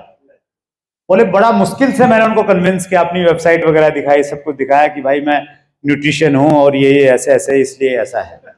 तो मैंने उससे पूछा, मैंने कहा आप शेड्यूल बताओ क्या खाते पीते हो। तो उसने बड़ी एक चीज बोली, उन्होंने बोला कि ठंडे पानी से नहाना ना बहुत अच्छा है, ये बहुत हेल्प करता है आपको ठंडे पानी के साथ में नहाना। तो मैं गर्म पानी से नहाता हूं। अब मुझे लगा कि यार ये बात तो सही कह रहा है, तो उसी दिन से सर मैंने ठंडे पानी से नहाना शुरू कर दिया। और अक्सर ऐसा होता है कि जिस दिन आप ये सोचो ना कि कल सुबह उठ के मैंने वॉकिंग के लिए जाना है, उसी दिन बारिश हो जाएगी सुबह। होता है ना। तो मेरे साथ भी ऐसा ही हुआ। मैंने उनका ऑनलाइन इंटरव्यू लिया, जिस दिन इंटरव्यू लिया उससे अगले दिन हमने जाना हिमाचल, और हिमाचल में भी सिरमौर डिस्ट्रिक्ट पहाड़ पे जहां टेम्परेचर कम। अब पंगा ले लिया, अब ये भी आए कि यार ठंडे पानी में नहाएंगे तो ठंड लग जाएगी, लेकिन अगर कमिटमेंट कर दिया तो कर दिया। और वहां भी ठंडे पानी में चलो नहा लिया। आगे से आगे देखिए कैसे परिस्थितियां बनती हैं सर। तो वहां सिरमौर डिस्ट्रिक्ट में हम लोग गए, एक जगह पे वहां रुके, तो हमने वहां पूछा कि यार यहाँ पे आसपास में क्या जगह है। तो उन्होंने बोला जी यहाँ पे ना एक झरना है, वाटरफॉल है। अब मैंने कहा चलो यार चलते हैं वहां पे। वाटरफॉल पे चले गए, बच्चे सारे साथ में थे हम। वहां पे पानी, मैंने कहा पानी कहां से आ रहा है, वाटरफॉल गिर रहा नीचे। बोले जी ऊपर बर्फ गिरी हुई है, बर्फ से पानी आ रहा है नीचे। अब तन्वी और विशाल तो चले गए उसमें नहाने के लिए, मैं और सुरेश बैठे बैठे। बीसी सर ने बोला था कि अगर जिंदगी मौका दे तो दर्शक नहीं खिलाड़ी बनना चाहिए। तो बीसी सर की वो बात याद आ गई। मैंने कहा हम तो दर्शक बने बैठे हैं यहाँ पे। तो हिम्मत सी करके बिल्कुल बर्फ का पानी एकदम चिल, तो उसमें नहा लिया। तो उससे इतना कॉन्फिडेंस बनता है अभी। अब उसके बाद में फिर नहाए तो भी लगा यार बर्फ के पानी में नहा लिया तो ये क्या ठंडा पानी है। तो यहां भी मैं आपको ये कहना चाहता हूं कि अगर आप किसी चीज से कन्विंस हो जाओ ना तो उसको तुरंत करो। हमारे साथ में दिक्कत क्या है, हम करते नहीं है। हम सोचते रहते हैं कि नहीं आज नहीं कल करेंगे, कल नहीं परसों करेंगे। और कबीर जी ने लिखा है शायद, काल करे सो आज कर, आज करे सो अब, पल में पल्ले हो जाएगी, बहुरी करेगा कब। बहुरी का मतलब होता है बेवकूफ, ठीक है। तो ये मेरी एक स्ट्रेंथ है सर, मेरी एक स्ट्रेंथ है। मैं अगर किसी चीज से कन्विंस हूं तो मैं तुरंत करता हूं। आज का जो भी आपने नोट्स बना रहे हैं इसको देखिएगा अच्छे से। जो भी आपको लगे कि यार ये सही है, ये वाले पॉइंट मेरे को समझ में आ गया, तो ये मैं आज से ही करने वाला हूं। राइट, कर सकते हैं? ठीक है, आगे बढ़ते हैं। Always positive, always, in every situation. किताबों का शायद ये असर पड़ा, ये समझ में आया। मैंने शुरुआत में शिवखेड़ा जी की किताब सुनी, पढ़ी, जीत आपकी, संभवतः तो मेरी पहली किताब थी सेल्फ हेल्प की। तो उसमें एक टॉपिक आता है नजरिया, एटीट्यूड। उसमें शिवखेड़ा जी उदाहरण देते हैं एक बड़ा अच्छा नजरिए के ऊपर में, कि एक गुब्बारे वाला था, वो अक्सर मेले में गुब्बारे बेचता था। और गुब्बारे बेचने के लिए पहले वो कुछ गुब्बारों में हवा भरता, उनको हवा में छोड़ देता, और बच्चे जब उन गुब्बारों को उड़ते हुए देखते तो वो अपने माता पिता को बोलते कि मुझे भी गुब्बारा चाहिए। तो ऐसे बच्चे आते और उसकी बिक्री हो जाती। तो एक बार एक बच्चा उनके पास में आया और आकाश में कई तरह के गुब्बारे उड़ रहे थे, लाल था, नीला था, पीला था। तो वो छोटा बच्चा आया और छोटे बच्चे ने कहा कि अंकल अंकल ये काले वाला गुब्बारा भी उड़ेगा क्या? तो गुब्बारे वाले ने कहा कि बेटा गुब्बारा अपने रंग से नहीं उड़ता कि वो किस रंग का है, गुब्बारा इस चीज से उड़ता है कि उसके अंदर में क्या भरा हुआ है। तो उसमें शिवखेड़ा जी ये कहते थे कि आपका नजरिया कैसा आपके अंदर, वो नजरिया आपको ऊंचाई पे लेके जाता है। तो कहीं ना कहीं एक चीज समझ में आ गई थी कि पॉजिटिव रहना है हर हाल में। और हमारे अपलाइन थे उस समय, बाद में उन्होंने बिजनेस छोड़ा कुछ टाइम के लिए, तो वो हमेशा मेरे को कहते थे कि भगवान ने तुम्हें किस मिट्टी से बनाया, तुम नेगेटिव नहीं होते कभी भी। मैं मतलब ऐसा बंदा था अपलाइन को पॉजिटिव करता रहता था। वो कुछ कंपनी के बारे में बोलते कि नहीं, मैंने कहा नहीं नहीं सर ऐसा नहीं है, ऐसा है, ठीक हो जाएगा सर, ये हो जाएगा। बोलते यार तुम कैसे बंदे हो यार, तुम नेगेटिव ही नहीं होते कभी, अपलाइन को पॉजिटिव कर रहे हो। तो ये मेरी एक स्ट्रेंथ रही है। आप कुछ भी सिचुएशन क्रिएट कर दीजिए, उसमें से मैं कुछ ना कुछ पॉजिटिव ढूंढ लूंगा। और ये मैंने महसूस किया है इंटरव्यू के दौरान, जो मैंने नजदीक लोगों से इंटरेक्शन करने का मौका मिला। सिद्धार्थ सिंह जी का एक इंटरव्यू है बड़ा अच्छा। सिद्धार्थ जी ने बोला कि जिंदगी में नजरिया ये होना चाहिए आपका, अगर सुनामी आ गई, सब कुछ आपका तबाह हो गया, तो ये नहीं सोचना है क्या तबाह हुआ, ये सोचना है क्या बच गया। जो भी बच गया उसके लिए उसका शुक्र मनाना है और खुश रहना है कि चलो ये तो बचा।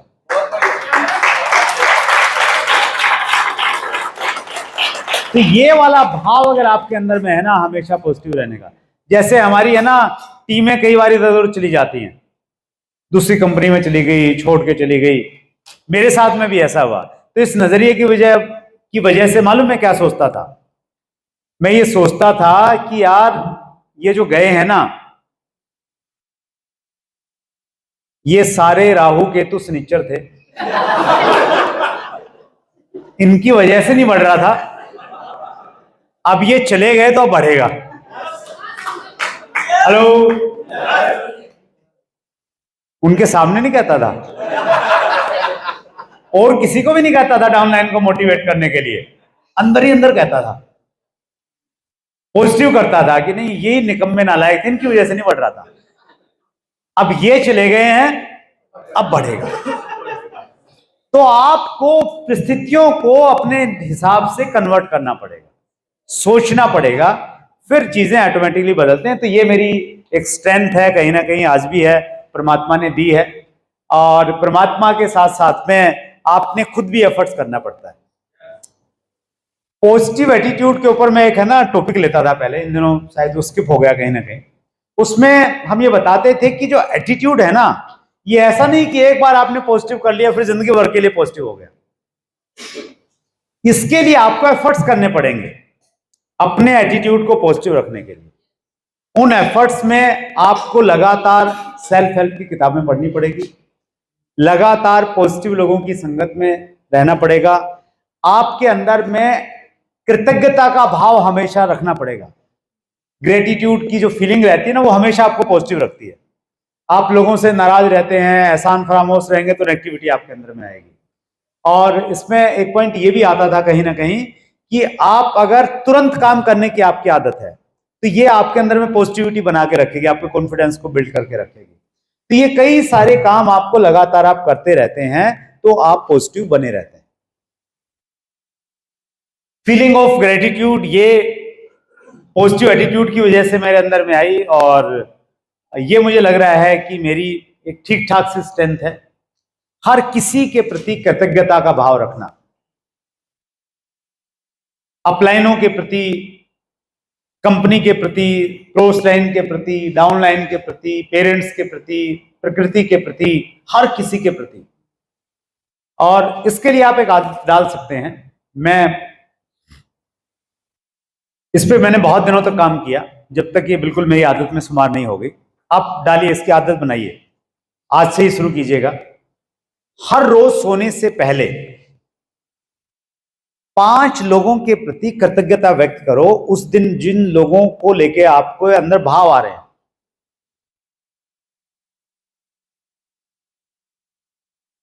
वो लिखो, डायरी में लिख लो, मोबाइल में नोट्स बना लो, उसमें लिख लो। उसको बोलते हैं ग्रेटिट्यूड जर्नल। तो ये धीरे धीरे जब आप लिखोगे ना, तो फिर ऑटोमेटिकली आप वैसे बन जाओगे।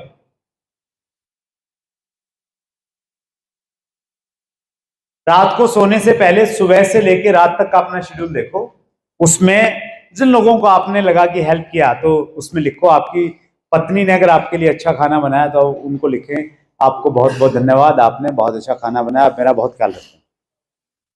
आपने किसी अपलाइन से बात हुई, उसने कुछ बताया, डाउनलाइन ने किसी ने हेल्प किया, तो वैसे करके कम से कम 5 आपने हर रोज लिखने हैं। तो ये धीरे धीरे आपके अंदर में शुमार हो जाएगी। फाइनेंशियल मैनेजमेंट ये बहुत जरूरी है बड़ी कामयाबी के लिए, लंबे समय तक चलने के लिए।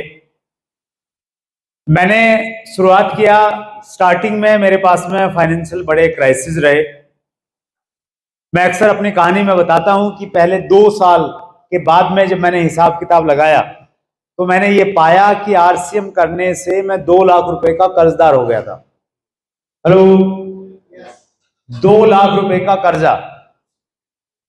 एक ही उस समय ड्रीम था कि ये 2 लाख रुपए के कर्जे से मुक्ति लेनी है।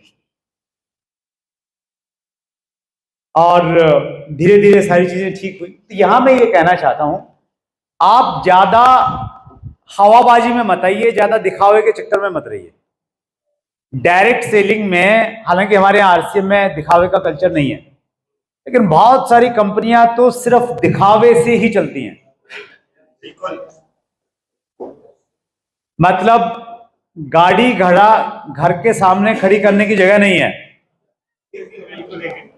लेकिन गाड़ी खड़ी करेंगे, गाड़ी लेंगे लंबी, चाहे पड़ोसी के यहां खड़ी करनी पड़े। तो वैसे वाले दिखावे में बिल्कुल मत जाइए। आप अगर, मैं बड़ी ऑनेस्टली आपसे बातचीत कर रहा हूं, मैं ट्रेन में रिजर्वेशन होता तो भी नहीं लेता था बहुत बार, क्योंकि जनरल का टिकट सस्ता मिलता था। ऐसा लगता था यार 150 रुपए बच जाएंगे। और एक लॉजिक रहता था उस समय कि ट्रेन ने तो उसी समय पहुंचना है। हेलो, रिजर्वेशन करवा के जाओगे वो गड्ढा भी वहीं पहुंचेगा और जनरल वाला भी वहीं पहुंचेगा, बस आगे पीछे के फर्क है थोड़ा सा। तो ये बड़ा अच्छा लॉजिक लगता था मुझे उस समय। 150 रुपए बच जाएंगे, बस इतना ही तो है। थोड़ा परेशानी से जाएंगे या थोड़ा आराम से जाएंगे तो 150 के बदले परेशानी लेना ठीक है, कोई बात नहीं। तो वो धीरे धीरे वैसी वैसी चीजें की, मारुति चलाई, फिर धीरे धीरे जब जरूरत आई तो फिर लग्जरी गाड़ियां ली। तो मैं आपको भी ये कहना चाहता हूं कि आप ज्यादा दिखावेबाजी में मत आइए। और कई बार है ना, बहुत सारे लोगों की आदत हो जाती है कि वो जब पैसा नहीं होता तब कंजूस तो होते हैं, जब पैसा आ जाता है वो कंजूसी फिर भी नहीं छोड़ते उनको। मतलब आ गया, अभी भी वो जनरल कंपार्टमेंट में चलेंगे। अब भी उनको अगर टीम पे मान लेते थोड़ा पैसा खर्च करना, वो बोलेंगे नहीं नहीं। तो वो छोड़ना बहुत जरूरी है एक्चुअली। मैं जब चीजें ठीक हुई तो फिर मैं जनरल कंपार्टमेंट में नहीं गया। अब मैं कहीं भी जाता हूं, अगर मैं ट्रेन में जाऊंगा तो मेरी प्रायोरिटी रहती है कि उसमें अगर फर्स्ट एसी है तो मैं फर्स्ट एसी में जाऊंगा, राइट। तो बहुत सारे लोग उससे निकल ही नहीं पाते हैं, बाहर ही नहीं आ पाते उस मोड से। तो आपको शुरुआत में अपने फाइनेंस के हिसाब से काम करना, जब आ जाए तो फिर खुल के आराम से मस्ती के साथ में आप उसको खर्च कीजिए, फिर आपको चिंता नहीं होनी चाहिए, राइट। स्पोर्ट इग्नोर्ड डिस्ट्रीब्यूटर्स, ये बड़ा टेक्निकल और बड़ा इंपॉर्टेंट पॉइंट है, आपको बड़ा बिजनेस करने में बहुत हेल्प करेगा। स्पोर्ट इग्नोर्ड डिस्ट्रीब्यूटर, वो डिस्ट्रीब्यूटर जो इग्नोर है बाय डिफॉल्ट सिस्टम में, उनको मैंने सपोर्ट किया। कैसे? उदाहरण के लिए, आप हैं ऊपर, आपके डायरेक्ट में 4 लोग हैं, उनका थोड़ा थोड़ा बिजनेस आ रहा है 20, 30, 40, 50 हजार का, और उन 4 के नीचे आपके एक बंदा टेक्निकल पे है। तो टेक्निकल को तो आप सपोर्ट कर रहे हैं, उसके नीचे टीम को कर रहे हैं, लेकिन वो जो 4 लोग हैं बीच में थोड़ा थोड़ा बिजनेस कर रहे हैं, उनको कोई सपोर्ट नहीं करता है, किसी को उनके बिजनेस की ज्यादा परवाह नहीं है, राइट। तो ऐसे लोगों को आपको सपोर्ट करना चाहिए। हो सकता है कि वो 4 जो डिस्ट्रीब्यूटर हैं वो आपकी ए लाइन में है, बी लाइन में तो फिर भी आप उनको सपोर्ट कर लेंगे क्योंकि बी लाइन है आपकी। अगर वो आपकी ए लाइन में, ए लाइन का बिजनेस मान लेते हैं आपका 10 लाख का है, बी लाइन का आपका 1 लाख का बिजनेस है, लेकिन वो जो 4 बंदे हैं 10 लाख वाले बिजनेस में, आप वहां पे हेल्प करेंगे तो ये लाइन का बढ़ेगा, उससे आपको बिजनेस की दृष्टि से ज्यादा फायदा नहीं होगा, लेकिन उसके बावजूद भी आप उनको सपोर्ट कीजिए, आप उनको हेल्प कीजिए। उससे कहीं ना कहीं एक तो मैसेज ये जाएगा आपकी टीम में कि आप जिनको लेके आए हैं उनको आप सपोर्ट करते हैं, कहीं ना कहीं ये जाएगा। और दूसरा, वो आपका बहुत ज्यादा रिगार्ड करेंगे, रिस्पेक्ट करेंगे, और कहीं ना कहीं आपको कई मायने में वो बहुत सारी हेल्प करने वाले हैं। तो मैंने क्या किया, आज भी मेरी टीम में स्पेशली जो बड़ा ग्रुप है, उस ग्रुप में ऐसे बहुत सारे लोग हैं जिनका बिजनेस था सर बहुत कम। जैसे मैं एग्जांपल देता हूं आपको, उससे शायद थोड़ा सा समझ में आएगा आपको। जैसे एक नाम है सुजीत कुमार सिंह, सुना है आपने?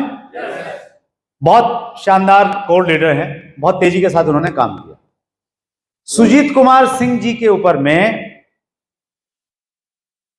हैं उनके रियल चाचा आर के सिंह, उनका नाम है, राइजिंग कोर टीम में है, और वो स्टार रूबी के लेवल पे है। तो उनको मैंने थोड़ा थोड़ा सपोर्ट किया, और थोड़ा थोड़ा सपोर्ट करने से वो बिल्ड हो गए, क्योंकि वो मेरे बड़े ग्रुप में थे। चाहता तो वो इग्नोर कर दिए जाते तो शायद नहीं होते। तो उनकी टीम में जो लोग थे, नूर आलम उनकी टीम में है, तो उसको थोड़ा सपोर्ट दिया, उसको हौसला दिया कि मैं साथ में हूं, कहाँ मीटिंग देनी, कहाँ काउंसलिंग देनी। वहां गए तो थोड़ा स्पेशल उनको टाइम दे दिया, तो वो एक बड़े लीडर बन गए। उनके ऊपर में है एक और हमारे कोर लीडर हैं, mister Rishikesh Devnath, core team में है, स्टार रूबी के लेवल पे हैं। उनको थोड़ा सपोर्ट किया, वो उस लेवल पे आ गए। रविशंकर रॉय हैं, वो उस लेवल पे आ गए, कोर टीम का हिस्सा हैं। तो ऐसे बहुत सारे लोग हैं जिनको मैंने सिर्फ ये एहसास कराया कि मैं आपके साथ हूं, 100% आपके साथ खड़ा हूं, जहां आपको जरूरत होगी मुझे खड़ा पाओगे। उस एक भाव के कारण में उन्होंने बड़ा काम कर दिया। वो पर्ल के लेवल से स्टार रूबी के लेवल पे पहुंच गए। तो आपको भी थोड़ा बड़ा सोचना है। आपकी टीम में वो लोग जो अभी इनएक्टिव हैं, थोड़ा बहुत काम कर रहे हैं, एक्टिविटीज कर रहे हैं, तो उनको थोड़ा बहुत आप काम करेंगे। तो देखिए, बड़ा वॉल्यूम आपका कब होगा? बड़ा वॉल्यूम आपको तब होगा जब आपकी ब्रांचेस बड़ी होंगी। आपने बड़ा पेड़ देखा है कभी? बड़ा पेड़ की आप कल्पना कीजिए, बड़ा पेड़ कौन सा होता है? जिसकी शाखाएं, बहुत सारी शाखाएं फैली हुई। बड़ का पेड़ होता है, बट वृक्ष, उसकी शाखाएं बहुत दूर दूर तक फैल जाती है, इसलिए वो बड़ा हो जाता है। तो आपको भी बड़ा वॉल्यूम तब मिलेगा जब आपकी शाखाएं बड़ी होंगी, और उन शाखाओं को पहले आपको सींचना पड़ेगा, उनको हेल्प करना पड़ेगा, उनको लगना चाहिए कि आप उनके साथ में खड़े हैं। और ये लास्ट पॉइंट है, फाइंड ए कॉम्पिटिटर। अपना एक कॉम्पिटिटर ढूंढिए जिसमें मेरा बहुत विश्वास है।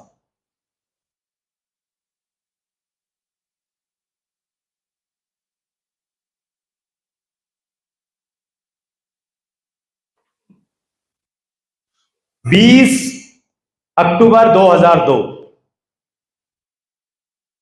भीलवाड़ा में एक प्रोग्राम, मिलन वाटिका वेन्यू, बहुत उत्साह चारों तरफ, क्योंकि वो प्रोग्राम ओपन में हो रहा था शाम के टाइम, और पहली बार आरसीएम में कपड़े के अलावा एफएमसीजी प्रोडक्ट लॉन्च होने वाले थे। 3 प्रोडक्ट वहां पे लॉन्च हुए, नहाने की साबुन, कपड़े धोने की साबुन, और टूथपेस्ट। उस प्रोग्राम में मैं बहुत सारी टीम लेके गया। मुझे अच्छे से याद है, उस प्रोग्राम के लिए, चूंकि मालदा टाउन बिजनेस की शुरुआत हुई थी, मैं मालदा टाउन गया, ग्राउंड लेवल पे वर्किंग की। वहां से लगभग 10 लोगों को ट्रेन में बैठा के उनकी उंगली पकड़ पकड़ के मैं भिलवाड़ा लेके आया। जींद से जो लोग आने वाले थे, अत्री जी, बलवान दीक्षित जी, उनको मैंने रिक्वेस्ट किया कि आपने, मेरा एक नया बंदा है, उसको आपने गाड़ी में जगह देनी है। और उस नए बंदे का नाम था सतीश पंडित। तब तक उन्होंने ज्वाइन नहीं किया था, उनकी ज्वाइनिंग नवंबर की है, तो ये 20 अक्टूबर की बात है। तो उनको मैंने बोला कि आपने पंडित जी को लेके आना है। तो पंडित जी वहां से आए, मैं उनको वहां पे लेके गया, मेरी बड़ी तैयारी, टीम लेके आ रहा, बड़ा एक्साइटेड।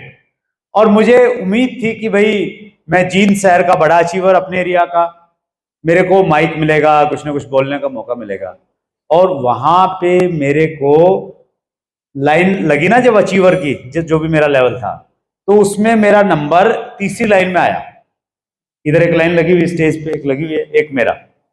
और फोटो खिंचवाने के लिए अजीत जी जैसे लंबे लंबे आदमी खड़े हो गए आगे, तो मैं ऐसे निकल के ऐसे पंजों पे आके फोटो खिंचवाने की कोशिश कर रहा हूँ कि यार फोटो तो आ जाए कम से कम। तो ये मेरा लेवल था। और बड़े बड़े लोग आ रहे हैं, वो बात कर रहे हैं, मतलब राजस्थान के बड़े बड़े चीवर थे उस समय, आज वो कहीं है नहीं, दिख नहीं रहे हमें, तो वो वाले लोग आ रहे हैं। और एक एमसी थे उसमें बोल रहे कि मैं एक आग के गोले को बुला रहा हूं, तो आग के गोले आए और पता नहीं कब निकल गए गोले। तो मुझे लगा कि यार मजा नहीं आया, ये तो मतलब नंबर आना चाहिए स्टेज पे। तो मैंने देखा यार किसका बिजनेस ज्यादा है थोड़ा सा, तो मैंने 2-3 लोगों से मैंने सोचा कि यार इनसे ज्यादा बिजनेस करना है। और अगले प्रोग्राम में मैंने तीसरी लाइन में नहीं रहना, मैंने कम से कम पहली लाइन में आना है, इतना वॉल्यूम मैं करूंगा। और वो एक टारगेट और एक एनर्जी लेके मैं वहां से आया। और आगे जो बड़ा प्रोग्राम था जयपुर में बिरला ऑडिटोरियम में, तो उस समय तक मैंने इतना लेवल कर लिया था कि मैं तीसरी लाइन से पहली लाइन में आ गया था।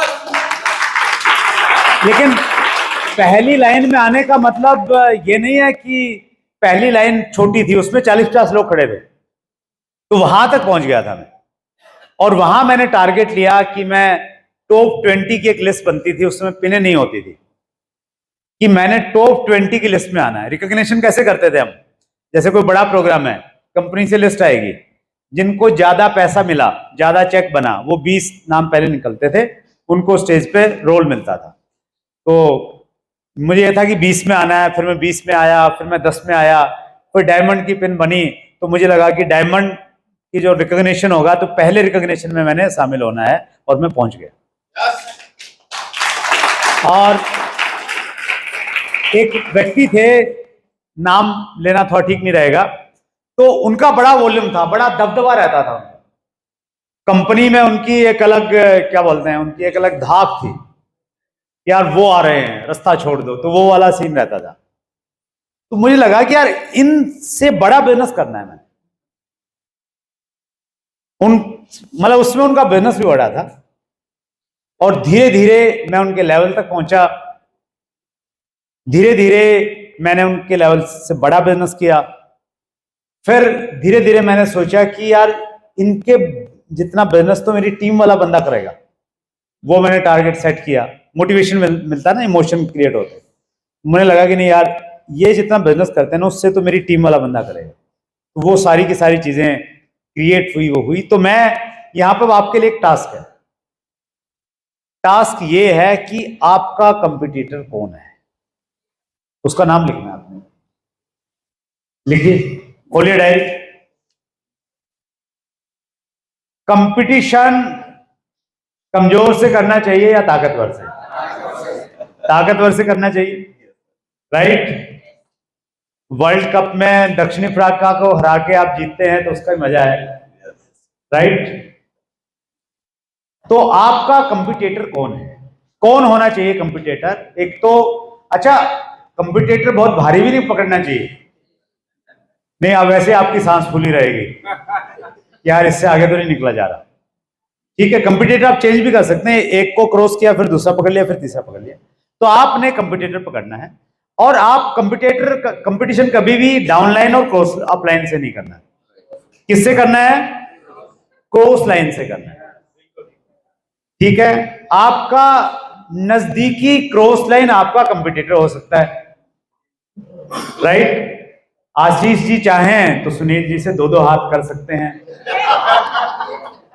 ठीक है, राइट, कर सकते हैं, मतलब वो किया जा सकता है कि ठीक है कंपटीशन करते हैं, वो हो सकता है। या आशीष जी को लगता है कि नहीं यार सुनील जी से तो क्या कंपटीशन करना, अपने घर के आदमी हैं, तो मैं और किसी को नजदीकी जो क्रॉस लाइन है उसको थोड़ा पकड़ लेता हूं, राइट। लेकिन वो दिमाग में और आपकी जेहन में रहना चाहिए, ठीक। उसके लिए ये प्रार्थना नहीं करनी है कि भगवान इसका खत्म कर दे, प्रार्थना ये करनी कि भगवान इसका बढ़ा दे, बस मेरा इससे थोड़ा ज्यादा बढ़ा दे। तो ऐसे वाले भाव उसके प्रति रखने हैं आपने, राइट। तो आपने लिखा, सभी ने लिख लिया, ग्रेट। कुछ लोग बताना चाहते हैं अपने कंपटीटर का नाम। हाँ जी सर। नवनीत रावत। किनका किनका लिया आपने? नवनीत रावत का आपने लिया है। अभी आपका क्या लेवल है? Technical qualify. आप टेक्निकल क्वालिफाई हैं। और जिनसे आप नवीन रावत, नवनीत रावत, उनका क्या लेवल है? उनका पर्ल है, तो बिल्कुल सही है। क्रॉस लाइन में आते हैं, टाइगर टीम का ही हिस्सा है। अरे बहुत बढ़िया। नवनीत है यहाँ पे? बताइए, कबूल है कंपटीशन? कबूल? दो दो हाथ हो जाएं, फिर सितंबर तक ही हो जाएं। चलिए बहुत बढ़िया, दोनों के लिए बहुत जोरदार तालियां। क्या बात है, जबरदस्त। और किसी में है हिम्मत डिक्लेयर करने की? हाँ यस, आप बताइए बेटा। वाह, अशरफ जी हैं? तैयार हैं कंपटीशन के लिए? आपका क्या लेवल है अभी? Star gold. और आपका? बढ़िया, मजबूत बंदा ढूंढा है, टेक्निकल लेवल बढ़ा, बहुत दैट्स ग्रेट, सुपर। हाँ जी सर। बबलू चौधरी। बबलू चौधरी हैं बबलू चौधरी यहाँ पे? हाँ जी। आपका क्या लेवल है सर? पर्ल। आप भी पर्ल हैं? अच्छा, तो जल्दी स्टार पर्ल बनना है इनसे। बहुत बढ़िया। क्रॉस लाइन में है ना? बहुत सही चुना है, मजा ही आएगा, इंटरेस्टिंग, बहुत बढ़िया। Yes sir. रघुनाथ जी हैं? हाँ जी। आपसे लिया है? अरे भाई साहब, आपका लेवल पर्ल है? आप भी गोल्ड? पर्ल से पंगा, देख लो। तैयार? अभी तो दो दो से पाला पड़ गया आपका तो। मायूस तो नहीं, निराश तो नहीं, झेल लेंगे। चलिए बहुत बढ़िया, सुपर। और कोई एक लास्ट और कोई लेना चाहेगा? यस। हाँ जी। किन से लिया? अच्छा, पड़ोसी से ले लिया। बहुत बढ़िया। क्या लेवल है आपका? प्लेटिनियम। आपका? टेक्निकल क्वालिफाई है। चलिए, क्रॉस लाइन है दोनों, बहुत बढ़िया, जबरदस्त, क्या बात। हाँ जी, आप और बता दीजिए। चल, राकेश चौहान कहाँ है? हाँ जी, क्या आपका क्या लेवल है? आपका? अरे वाह, क्या बात है, कबूल है? चलिए बहुत बढ़िया, जोरदार तालियां।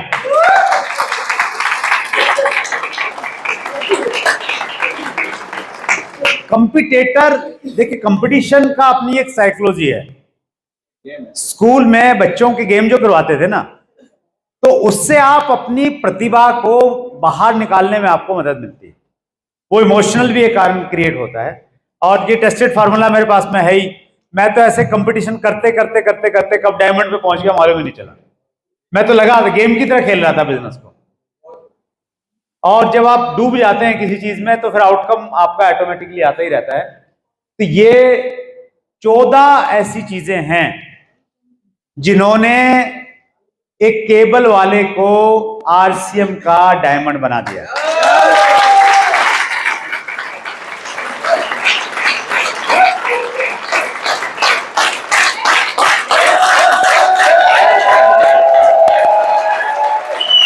Thank you very much.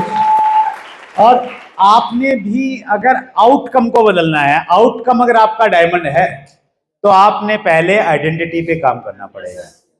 और आपकी जो आइडेंटिटी है उसको बदल के अगर इस प्रकार की आप आइडेंटिटी लेके आ जाएंगे, तो फिर आउटकम बाय डिफॉल्ट आएगा। आपको कुछ करना नहीं पड़ेगा उसके लिए, आइडेंटिटी पे आपको काम करना है। और हालांकि मैं इस टॉपिक पे थोड़ा बातचीत करना चाह रहा था, नॉलेज और एक्शन में कैसे हमें थोड़ा सा काम करना चाहिए, लेकिन अगली बार के लिए इसको रख लेते हैं। अब मैं जो सबसे महत्वपूर्ण स्लाइड है आज की, उस पर मैं आपको लाना चाह रहा हूं। और वो स्लाइड अभी आपके सामने बिल्कुल आने ही वाली है।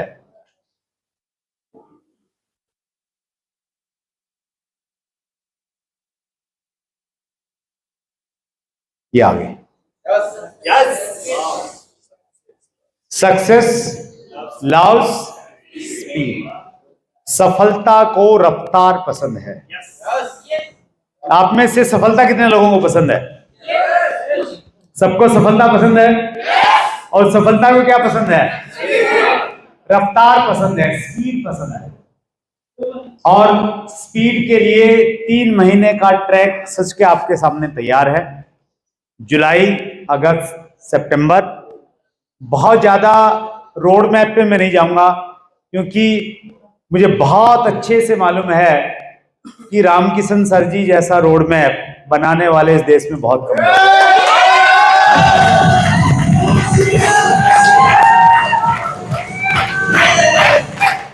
उनकी जिस प्रकार की कैलकुलेशन रहती है, जिस प्रकार का पेपर वर्क वो करते हैं, डाटा पे काम करते हैं, वो अद्भुत अपने आप में। तो उन्होंने ऑलरेडी वो सारी चीजें सेट की हैं। मेरे से सर की बातचीत हुई है। तो बस आप अपने आप को आज से स्पीड जोन में ले जाइए। थोड़ा सा अलग अलग जोन रहते हैं ना, कई जगह जाते हो कि ये नो वाईफाई जोन है, यहाँ वाईफाई काम नहीं करेगा। ये पीस जोन है, तो यहाँ आवाज मत कीजिए ज्यादा। तो नो स्मोकिंग जोन रहता है। तो अभी आपने स्पीड जोन में चले जाना है आज के बाद में। कौन से जोन में? स्पीड जोन में। हर काम में थोड़ा अपनी स्पीड को बढ़ाएंगे तो फिर ऑटोमेटिकली आउटकम ऐसा होगा जैसा आप चाहते हैं। और ये लास्ट स्लाइड है जिसका आप बड़ी बेसब्री से इंतजार कर रहे हैं बहुत देर से, तो जोरदार तालियां बजा लीजिए आप।